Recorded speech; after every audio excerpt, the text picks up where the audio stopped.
أعوذ بالله من الشيطان الرجيم بسم الله الرحمن الرحيم والصلاة والسلام على أشرف المرسلين سيدنا محمد وعلى آله وصحبه أجمعين ونعوذ بالله من شرور أنفسنا ومن سيئات أعمالنا من يهدي الله فهو المهتد ومن يضلل فلن تجد له وليا مرشدا ونشهد أن لا إله إلا الله وحده لا شريك له ونشهد أن محمدا عبده ورسوله. السلام عليكم ورحمة الله وبركاته.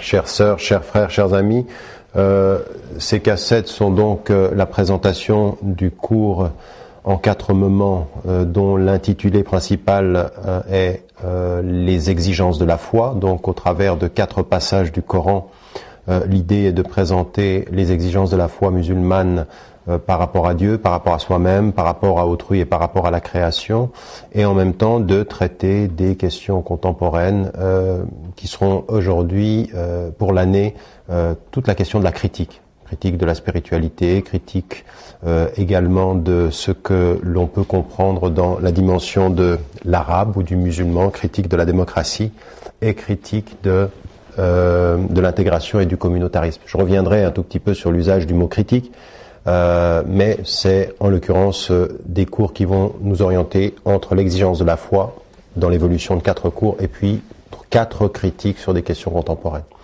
En même temps, donc, ces cours sont prévus dans la dynamique de présence musulmane du travail interassociatif. Ils s'appuient sur le bulletin, en l'occurrence le bulletin qui sera proposé cette fois-ci à partir de vos réalités locales, le bulletin Présence musulmane, qui reprendra les thématiques qui sont reprises en particulier dans les questions contemporaines. Et je me permets également de vous rappeler 2 choses, c'est que vous pouvez avoir pour l'ensemble de cette dynamique et l'ensemble des informations qui concernent Présence musulmane ou qui concernent le travail interassociatif sur le plan local ou sur le plan national, voire même sur le plan francophone en Europe, accès au site de Présence musulmane, auquel vous pouvez vous rendre, c'est pmusulmane en un mot, pmusulmane.free.fr. Et vous trouverez là les textes des bulletins, ceux qui ont précédé et puis en même temps ceux qui sont à venir, et puis l'ensemble des informations concernant les dynamiques sur le plan local. Je vous rappelle également que nous avions lancé depuis 2 ans le Fonds de solidarité de coopération Afrique, le FCA, dont le but était de récolter de l'argent pour pouvoir acheter des livres et des cassettes et du matériel pédagogique pour les associations, nos sœurs et nos frères en Afrique. Ça concerne des millions de personnes, les besoins sont très très importants et nous continuons à vous demander une participation. Alors les organisateurs de la rencontre où ces cassettes sont diffusées sur le plan local et sur un plan plus général vous demandent et vous demanderont une participation financière aussi dans ce sens-là, et nous vous demandons de faire bon accueil à cela parce que vraiment nous avons besoin d'un soutien financier pour eux. En envoyant des livres et des cassettes, nous soutenons et nous aidons la formation dans les différents voyages que j'ai pu effectuer cet été, en particulier à Madagascar. J'ai pu me rendre compte, encore une fois, d'une situation totalement déplorable. Ils ont parfois 3 cassettes qu'ils font circuler entre eux. Ils n'ont pas la possibilité d'avoir accès à plus de savoir, par manque d'argent, par manque de moyens. Et donc c'est à nous, vivant en Europe, vivant plus à l'aise, même si parfois c'est difficile que beaucoup d'autres musulmanes et musulmans, de faire ce travail. Voilà, donc le bulletin pour continuer à lire sur les sujets que nous traitons, le site pour s'informer des différentes actions et le Fonds de coopération Afrique pour montrer notre solidarité à l'endroit des organisations musulmanes, en particulier en Afrique, essentiellement d'ailleurs en Afrique. Et donc faites bon accueil à cette demande. Jazakumullahu kulli khair. Nous commençons aujourd'hui le 2e cours sur les exigences de la foi. Nous avons pu, lors du premier cours, nous entretenir à l'aide de 2 sourates, surat al-Ikhlas et surat al-Kafirun, des exigences de la foi, à savoir d'abord l'exigence de la connaissance de l'unicité de Dieu, de son caractère absolu, du fait qu'il n'est pas engendré et qu'il n'engendre pas, et en même temps du fait que rien ne peut lui être égal, ou ne peut l'égaler au sens absolu du terme. Et puis en même temps, tout ce qui était attendu de l'homme, à savoir finalement un cheminement vers lui, un cheminement qui est fondé sur l'effort, une chose qui n'est pas du tout facile à vivre, à savoir se distinguer par un acte de conscience de ce que les gens peuvent croire, quand il est dit dans cette même sourate, la a'budu ma ta'budun, c'est-à-dire je ne crois pas, je n'adore pas ce que vous adorez, au sens de l'adoration absolue, pour se distinguer de tous ceux qui peuvent croire en des statues, qui peuvent croire en d'autres contingences de la vie. Ça peut être l'argent, comme nous l'avons dit, ça peut être eux-mêmes ou d'autres déterminations, le pouvoir ou le fait d'exploiter les êtres humains. Ce que nous avions vu dans cette première exigence de la foi, c'est que l'on ne vient pas à Dieu naturellement. Dieu met naturellement ses signes devant nous et il exige que nous fassions un effort pour venir à lui. C'est-à-dire que naturellement, il a mis en nous l'étincelle de la foi, c'est-à-dire dans notre cœur, mais en même temps, il nous demande un effort pour l'appliquer. Je vais prendre un exemple très simple. Chacun d'entre nous sait naturellement qu'il n'est pas bon de mentir.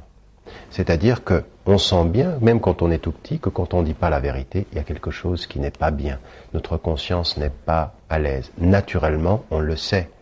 Mais il faut un effort pour l'appliquer dans toutes les circonstances de la vie. Ce n'est pas parce qu'une chose est naturelle qu'elle est facile à faire. Elle est naturelle dans son origine, comme ne pas mentir est naturel.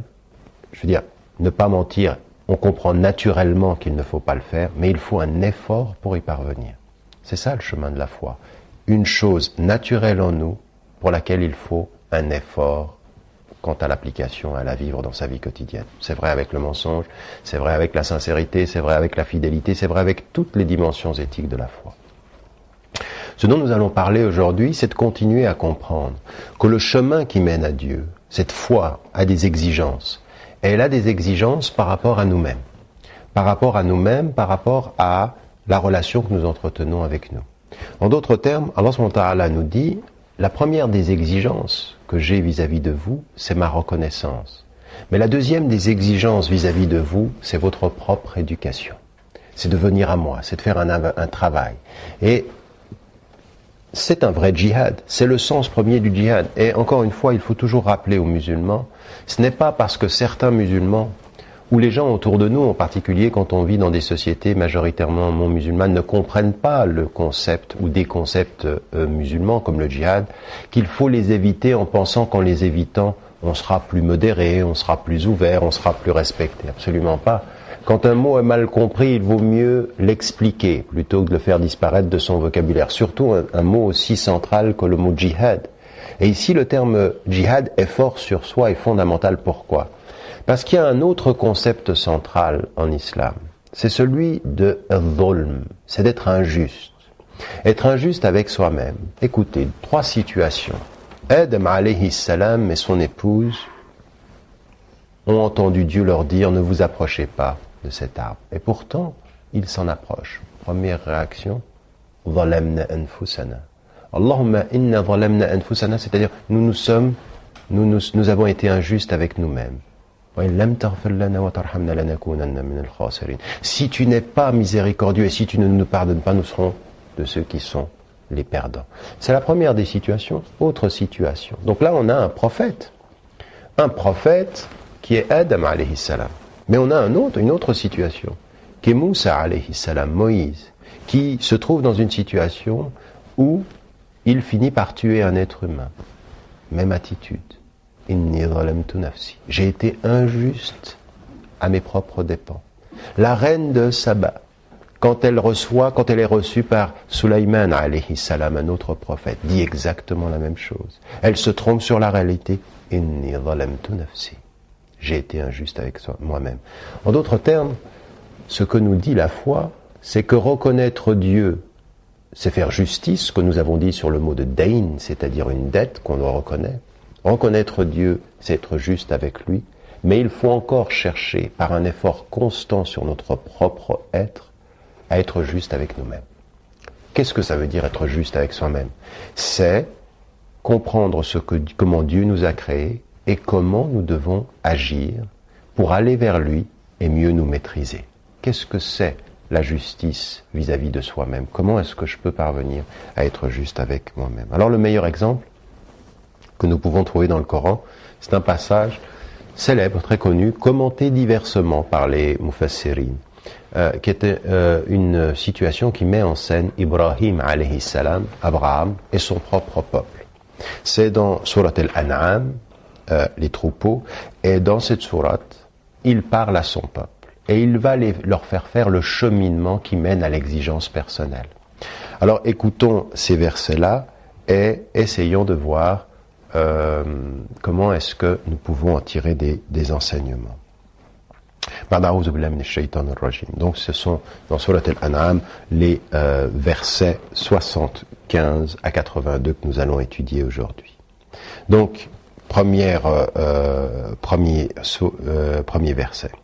وكذلك نري إبراهيم ملكوت السماوات والأرض وليكون من الموقنين فلما جن عليه الليل رأى كوكبا قال هذا ربي فلما أفل قال لا أحب الآفلين فلما رأى القمر بازغا قال هذا ربي فلما أفل قال لئن لم يهدني ربي لأكونن من القوم الضالين.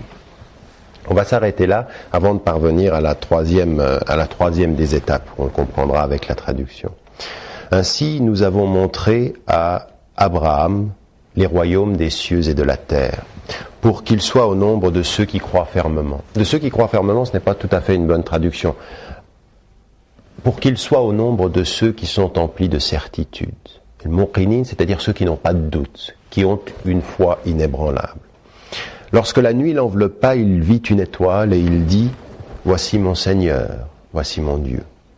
Mais il dit lorsqu'elle eut disparu « Je n'aime pas ceux qui disparaissent ». Lorsqu'il vit la lune qui se levait, il dit « Voilà mon Seigneur ». Mais il dit lorsqu'elle eut disparu « Si mon Seigneur ne me dirige pas, je serai au nombre des égarés ». Ces deux étapes avant une troisième, celle qui va le mener face à face pendant la journée avec le soleil.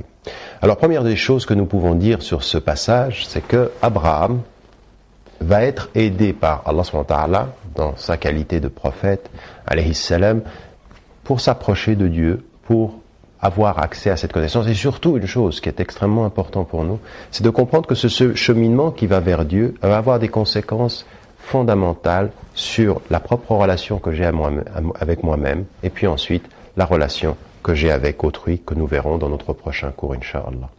Première des choses qui est mise en évidence ici. Alors, ce que je voulais dire d'abord, c'est que les savants ne sont pas d'accord sur l'interprétation de ce passage. Si vous allez dans le tafsir d'Ibn Kathir, par exemple, vous allez trouver une réflexion d'Ibn Kathir que certains savants ont suivi, mais pas tous. Où il dit, il est évident ici qu'Abraham est en train d'enseigner quelque chose à son peuple. C'est-à-dire que lui-même n'a pas cru que l'étoile était Dieu ou que la lune aurait pu être Dieu, puis ensuite, il n'y croit pas, il est simplement en train de montrer à son peuple que ce en quoi eux ils croient, ce qu'ils adorent, ce sont des éléments qui disparaissent. L'étoile va disparaître avec le jour comme la lune, puis le soleil disparaîtra avec la nuit. Donc en fait, il est en train de leur montrer, vous n'adorez que l'évanescent, que l'éphémère, que ce qui passe, ce qui n'est pas éternel. Et donc moi, mon Dieu, est éternel et il est au-delà de tout cela. Le Dieu unique, celui dont nous avons parlé lors de notre premier cours. D'autres savants disent non, c'est le cheminement par lequel Allah subhanahu wa ta'ala fait passer Ibrahim alayhi salam pour mener à cette foi en l'unique. Finalement, dans ce débat, il n'y a pas beaucoup de temps à perdre, si ce n'est pour relever les points communs. À savoir une chose, c'est que effectivement, il parle à son peuple pour les amener vers la connaissance de l'unique, et qu'en fait, que ce soit en se moquant d'eux ou que ce soit en le vivant réellement, l'enseignement, c'est que on se libère peu à peu de ce qui nous trompe, qui nous rend injustes avec nous-mêmes, pour aller vers ce qui est la vérité. D'autres termes, on peut tirer de toutes ces interprétations un message unique, commun.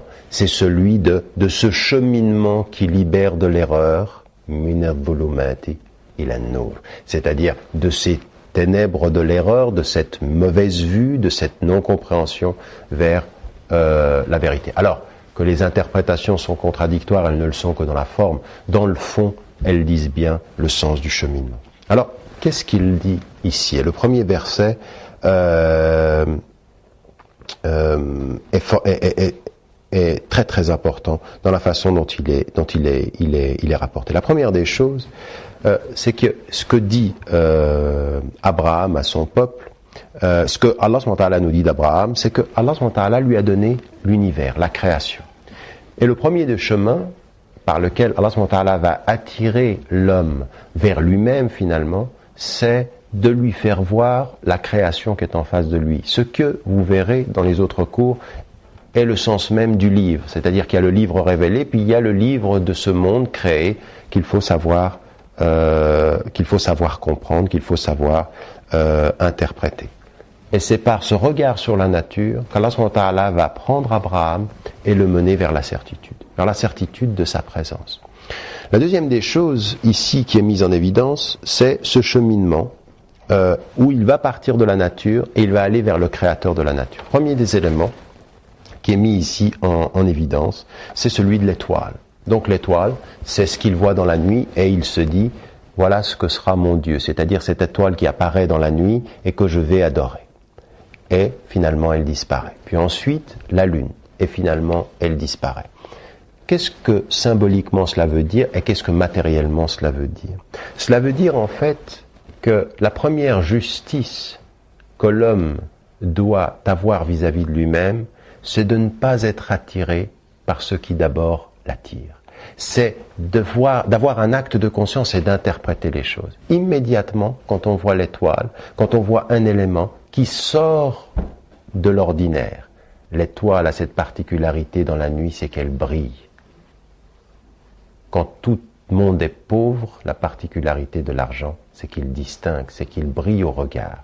Quand, dans le sens commun, on voit des choses, celui qui tout à coup est mis en évidence par les médias, dans le commun des hommes, le média fait briller l'idole nouvelle. Ce peut être un acteur, ce peut être un chanteur, ce peut être n'importe qui. Il brille par distinction, mais il n'est qu'illusion. Pourquoi ? Parce que quand tout le monde disparaît, il disparaît avec. Quand la distinction disparaît, il n'est plus rien. L'étoile n'est plus étoile quand il n'y a plus de nuit pour la montrer. L'idole au sommet de n'importe quel mode médiatique n'est plus une étoile, n'est plus une star. Le mot star en anglais veut dire étoile. Eh bien, elle disparaît quand disparaît ce qui est l'ombre qui lui donne sa lumière. C'est éphémère. C'est éphémère et c'est ceci qui est mis en évidence. Et puis ensuite la lune, parce que la lune c'est plus grand. Dès qu'on a vu une petite étoile, on peut être attiré par ce qui est plus grand. Et là, c'est une chose qui est très très importante. C'est que ça n'est pas parce qu'on s'est libéré de petites idoles qu'on ne peut pas tomber dans le piège de plus grandes. Ce n'est pas parce qu'on s'est libéré de la petite idole qu'est le moi qu'on ne pourra pas tomber de l'idolâtrie de quelqu'un qui est peut-être plus grand que moi. Mais ça reste une idole. Ce qu'il faut, c'est se libérer de toutes les idoles, petites ou grandes. Et ici, plus grande que l'étoile et la lune, et plus grande que moi et ce que la société met au-dessus de moi. Et donc je peux passer d'une idole à l'autre, mais toujours dans l'illusion. Et puis, on peut changer de contexte. Ici, c'était 2 idoles pendant la nuit. Et on peut même trouver des idoles dans le jour. C'est le soleil. C'est la 3e ici. فَلَمَّا رَأَى الشَّمْسَ بَازِغَةً قَالَ هَذَا رَبِّي هَذَا أَكْبَرُ فَلَمَّا أَفَلَتْ قَالَ يَا قَوْمِ إِنِّي بَرِيءٌ مِّمَّا تُشْرِكُونَ. De nouveau le même terme. Le même terme que nous avions trouvé par ailleurs. Traduisons ce passage, il est plein d'enseignements. Lorsqu'il vit le soleil qui se levait, donc la nuit est passée, elle a effacé les idoles de la nuit. Reste maintenant, on est dans le jour. Peut-être que dans la lumière, il n'y a plus d'idoles. Peut-être que quand il n'y a plus l'illusion de la nuit, on va se libérer de toutes les idoles du jour. Et pourtant, non. Même dans le jour, une idole apparaît qui est plus grande que les 2 idoles de la nuit, et c'est le soleil pendant le jour. C'est-à-dire, l'illusion, encore, c'est que c'est le soleil qui donne le jour, et on peut s'illusionner en idolâtrant ce qui nous donne l'impression de donner sens à notre vie. C'est-à-dire illuminer notre vie. Et ici c'est le soleil, et quand il dit ceci est mon Dieu, ceci est plus grand. Alors vous comprenez bien, soit il se moque de son peuple en disant mais regardez c'est comme ça que vous agissez, vous allez d'idole en idole, vous passez une idole à l'autre et vous avez l'impression de progresser, mais tout cela n'est qu'illusion. Ce qui est extrêmement important pour nous, c'est qu'il se moque ou qu'il le vive lui-même dans ce cheminement qui mène à Dieu, Ce qui est extrêmement important pour nous, c'est que l'effort de la spiritualité, le djihad de la spiritualité qui libère, elle refuse toute illusion, aussi grande soit-elle. Et justement, elle fait attention à ses plus grands. D'accord? Raison pour laquelle on dit Allahu Akbar. Et il n'y a rien d'autre après. Il est plus grand que tout le grand que ton imagination peut imaginer. Il est plus que tout cela. Donc rien ne lui est supérieur de ce point de vue-là. Et puis, elle disparaît, le soleil va disparaître avec la nuit. Et regardez ce qu'il dit. « Ô mon peuple, je suis innocent. Inni bari'un mimma tushrikun. Je suis innocent de tout ce que vous associez. » En d'autres termes, il s'innocente de cela. Et nous avions déjà vu ce terme-là. Quand le prophète a dit à son compagnon, il lui a dit, lis juste avant de dormir la sourate Qul ya ayyuhal kafirun. Il lui a dit, inha bara'a, c'est-à-dire, elle est innocente min ash-shirk. Eh bien, c'est la même chose ici, Abraham qui dit, je ne veux pas être injuste avec moi-même. Je ne veux pas faire vivre mon cœur d'illusion. L'exigence de la foi vis-à-vis de moi-même, c'est de m'innocenter de tout ce qui va m'illusionner, de tout ce qui va être l'illusion de l'association. Alors ça veut dire quoi?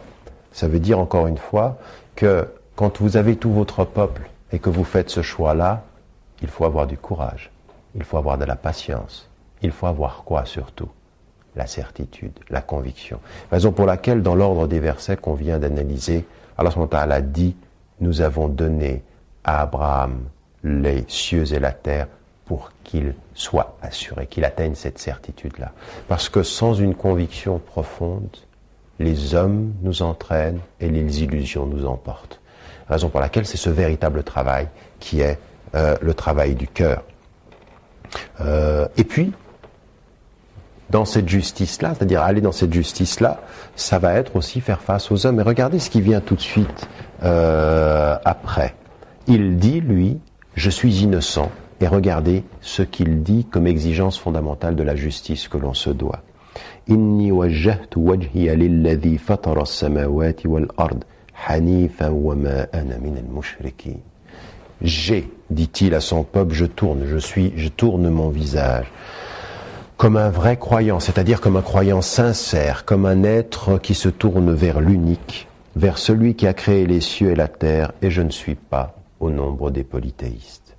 En d'autres termes, ici, c'est le chemin vers la justice vis-à-vis de soi. Exactement ce qui va essayer de nous faire éviter ce que Adam alayhi salam, ce que est son épouse Hawa, de ce qu'a dit la reine de Saba, ce qu'a dit Moussa alayhi salam, c'est-à-dire justement essayer de ne pas être injuste avec soi-même, c'est-à-dire retrouver les chemins du juste par une attitude de justice à son égard, c'est-à-dire laisser tout ce qu'il a créé et qui est éphémère, laisser tout ce qu'il a créé et qui va disparaître avec le jour comme avec la nuit, pour aller vers l'éternel. El Hayyul Qayyum, qui est d'ailleurs, on peut le rappeler ici, une des traductions que l'on a donné de Samad, c'est-à-dire El Hayyul Qayyum, c'est-à-dire celui qui est vivant et qui ne meurt pas.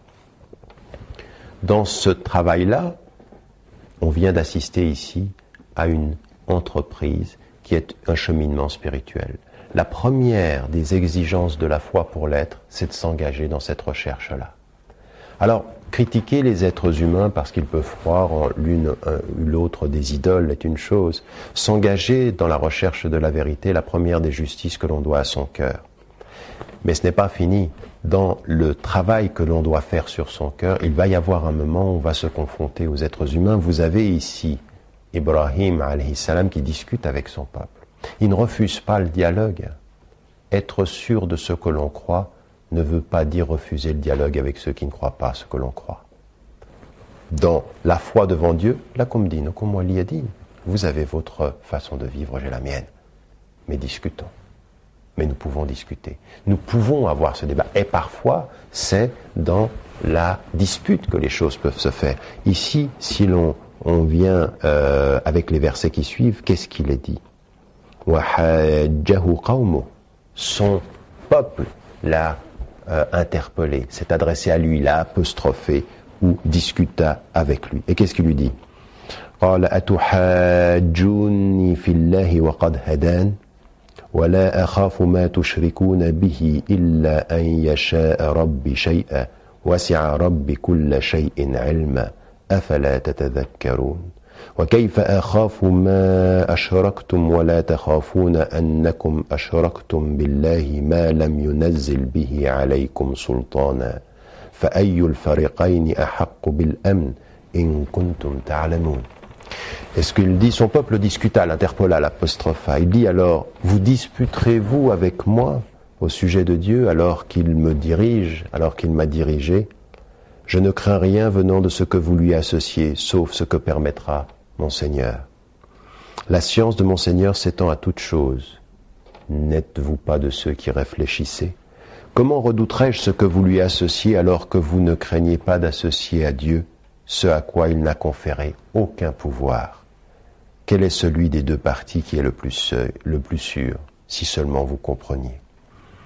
Une dimension très importante ici. Il faut le savoir parce que c'est une dimension fondamentale. Ce à quoi est confronté aujourd'hui les femmes et les hommes qui portent foi en Dieu. La première des justices que l'on se doit, et la première des choses que Dieu attend de nous, c'est cet effort. Ce jihad in-nafs, cet effort sur soi-même, pour se libérer des idoles, et justement de savoir que nous sommes dans une société où il y a beaucoup d'étoiles, beaucoup de stars, il y a beaucoup de lunes, et il y a beaucoup de soleils. Des soleils que l'on vénère, des soleils que l'on adore, et il faut s'en libérer. Mais ça ne se fera pas sans prix, ça ne se fera pas sans dispute, ça ne se fera pas sans rejet. L'exigence vis-à-vis de soi, c'est de rester dans cette certitude-là et même d'interpeller. Je n'ai pas peur de ce à quoi vous donnez de la puissance, parce que tout au fond de moi, je sais que ce que vous donnez comme puissance à ces choses-là ne sont que des puissances et des pouvoirs éphémères. Je n'ai pas peur de ce qui est éphémère. Je n'ai pas peur, et c'est un vrai travail, parce que ça ne suffit pas, il ne suffit pas de rester assis en disant j'ai pas peur. C'est un vrai travail. Le courage dans son cœur, c'est un chemin que l'on a dans sa spiritualité, c'est un effort, un travail personnel tous les jours. On peut faire semblant de ne pas avoir peur, on n'en a pas moins peur. Quelqu'un qui fait semblant de ne pas avoir peur, il a peur. Celui qui n'a pas peur, il ne sait même pas de quoi on parle quand on commence à en parler, c'est-à-dire qu'il n'est pas dans cet état-là. Et quand on l'interpelle, il dit, mais de quoi aurais-je peur? Vous venez avec des pouvoirs, vous venez avec des illusions et vous me dites, ça c'est le pouvoir suprême. Je n'en ai pas peur. Et regardez Abraham, qui va être, alayhi salam, qui va être rejeté par son peuple. Eh bien, la justice vis-à-vis de soi, c'est parfois de faire face à l'injustice des hommes. C'est parfois de la regarder en face, d'avoir le courage de dire, la justice que j'attends du juste ne me fait pas peur, me pousse à ne pas avoir peur de l'injustice de ceux qui peuvent être injustes, c'est-à-dire des hommes. Et je ne crains pas le pouvoir de ce que vous lui associez. C'est-à-dire, si vous associez votre propre pouvoir à la puissance absolue, c'est-à-dire parfois quand on est président d'une république quelconque, quand on est président d'une puissance, eh bien tout ça, ce sont des pouvoirs tout à fait relatifs. Et lui, il dit, je ne crains pas ce que vous lui associez. La science de mon Seigneur s'étend à toute chose. Peut-être réfléchirez-vous. Donc en l'occurrence ici, nous sommes bien dans un ordre fondamental, c'est-à-dire d'une justice que l'on se doit à soi-même, d'un travail que l'on doit faire sur soi pour parvenir à se libérer de toutes ces idoles, de s'emplir de cette unicité de Dieu dans son cœur, mais au-delà de cela, par rapport à tous les êtres humains, de savoir qu'adversité il y aura, qu'injustice il y aura, que même oppression, répression il y aura, c'est ce qui adviendra avec Abraham, mais qu'il reste toujours dans cette dimension-là. Mais il y a surtout une chose, même sous l'oppression, même dans le rejet, par justice devant Dieu, il continue à parler. Il ne cesse de parler de la justice aux gens injustes. C'est tellement vrai ceci que même celui qui dira « Ana rabbukumul a'la » Pharaon, Allah subhanahu wa ta'ala lui envoie deux personnes, un prophète, Moussa alayhi salam, wa Haroun son frère, et il leur dit « Wa qula lahu qawlan layyina » dites-lui des paroles douces, « La'allahu yatadhakkaru aw yakhsha » peut-être qu'il va se souvenir, peut-être qu'il va craindre. Donc on ne sait jamais d'où peuvent venir les injustes, mais on sait toujours qu'il faut aller à leur rencontre et leur parler, même sous la pression, même sous l'oppression, même sous la répression. La justice que l'on se doit, c'est toujours de parler d'elle. Et la justice que l'on se doit, c'est de ne jamais craindre l'injuste, puisque l'on essaye d'aller vers cette justice. Et le dernier élément sur lequel nous allons terminer aujourd'hui, est fondamental. Il nous mène vraiment à quelque chose de déterminant.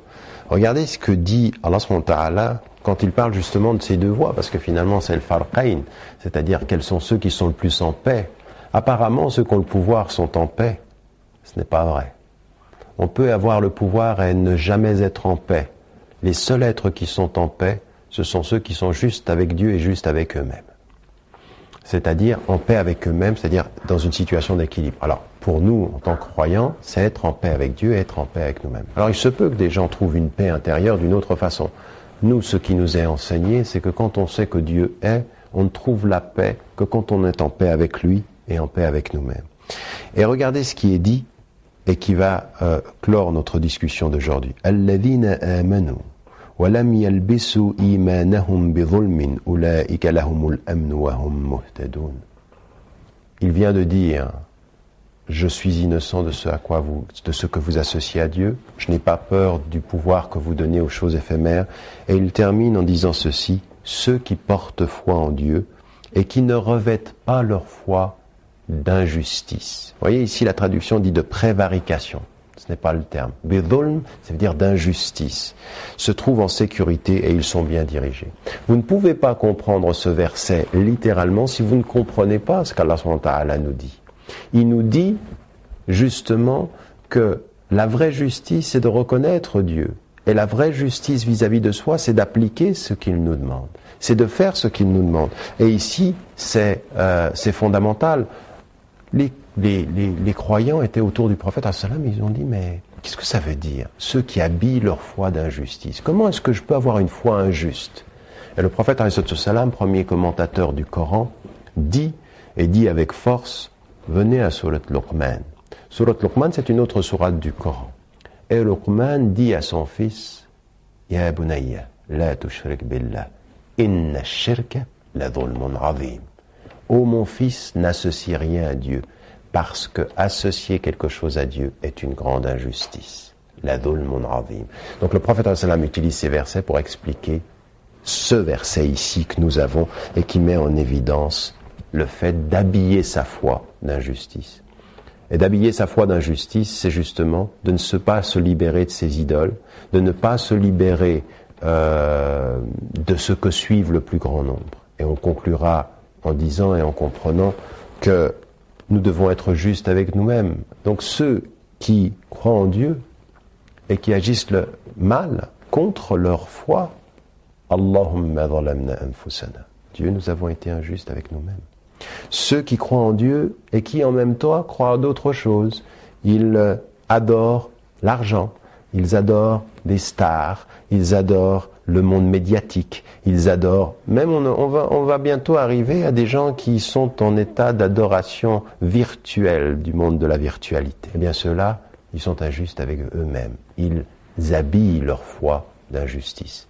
Et donc la vraie justice, celle qui mène à Dieu, c'est de se libérer de tout ce qui est virtuel, de se libérer de toutes ces illusions, de se libérer. On voit des jeunes, regardez, vous voulez un exemple de changer l'étoile par la lune? Un exemple très simple. Il y a des gens, ils regardent la société, puis ils disent: regardez-moi cette société, ils sont dans les banlieues françaises, ils sont dans les banlieues américaines, ils sont contre le système, l'illusion du système. Alors pour jeter l'étoile, ils vont finir par adorer la lune.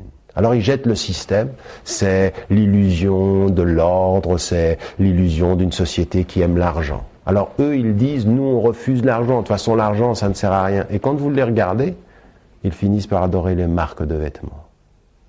La marque c'est la lune, l'argent c'était l'étoile.